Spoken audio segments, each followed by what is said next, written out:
As an RTO, a registered training organisation, working in VET, vocational education and training, there are a couple of rules we need to play by. And look, I call these things the law. Okay. So in VET, what is the law? Well, I'm glad you asked. The law is effectively contained, well, that's hard, within the vocational education training quality framework. And this bad boy is, I guess, broken down into 4 components. The first one, and in my contention, probably the most important one for registered training organisations, are the standards for RTOs, and the most current one is the 2015 standards. We've also got the, this one's funny, fit and proper person. Look, I'm not even going to fit or proper person and write this, but maybe I'll type it in afterwards. The fit and proper persons. You've got the data provisions.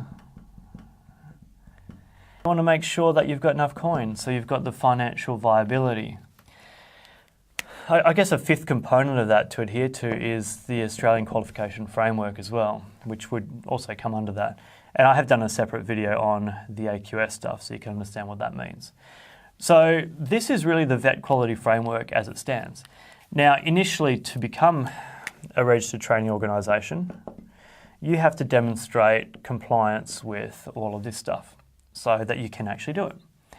And effectively and subsequently, once you are an RTO, these standards get applied to your business operations. So you need to show continual maintenance, I guess, and following of the standards. In effect, inability to do that would render the RTO non-compliant, and you would have to rectify it or, I guess, cancel registration. So effectively, that's the law. It only applies to registered training organisations.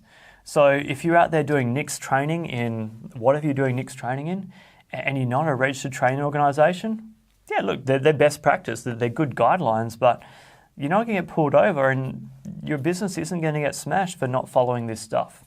So the law, in effect, applies to RTOs. What I'll do is I'll do a second video which will show us the administration and enforcement of said law.